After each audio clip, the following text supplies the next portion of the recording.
আমাদের এই যে মিথ, হ্যাঁ অবশ্যই আমরা বলবো যে ফ্যাটি খাবারটা অ্যাভয়েড করা উচিত, আমরা অবশ্যই বলবো এক্সারসাইজ করা উচিত, আমরা অবশ্যই বলবো স্মোকিং আর অ্যালকোহল এগুলো কোলেস্টেরলের প্রবণতাকে বাড়িয়ে তোলে।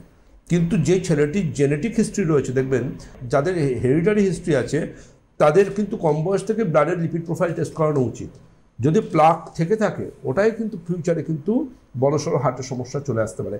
এই যে কম বয়সে যাদের দেখেন সাডেন স্ট্রোক হচ্ছে, কোনো কারণ নেই, কিছু নেই, একটা ইয়ং ছেলে দুম করে স্ট্রোক হয়ে গেল, বুকে ব্যথা বলছে, বাড়ির লোক ভাবছে যে গ্যাস অম্বল, তারা অ্যান্টাসিড খাচ্ছে, মাঝরাত্রে ঘুমের মধ্যে স্ট্রোক হলো।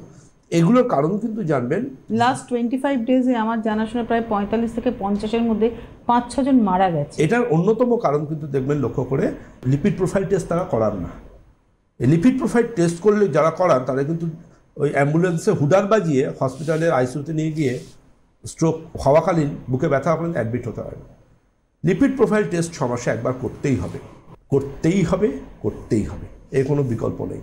আপনাকে জানতে হবে আপনার বন্ধু কোলেস্টেরল এইচডিএল 40 থেকে 60-এর মধ্যে আছে কিনা, আপনাকে জানতে হবে আপনার শত্রু কোলেস্টেরল এলডিএল ট্রাইগ্লিসারাইড এলডিএল 100-র নিচে আছে কিনা।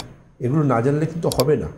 আর এই জানার হাত ধরেই কিন্তু আয়ুর্বেদ চিকিৎসা বিজ্ঞান আপনাকে একটা নতুন সকাল দিতে পারে, যদি আপনি আয়ুর্বেদ চিকিৎসা বিজ্ঞানের সাহায্য পেতে চান।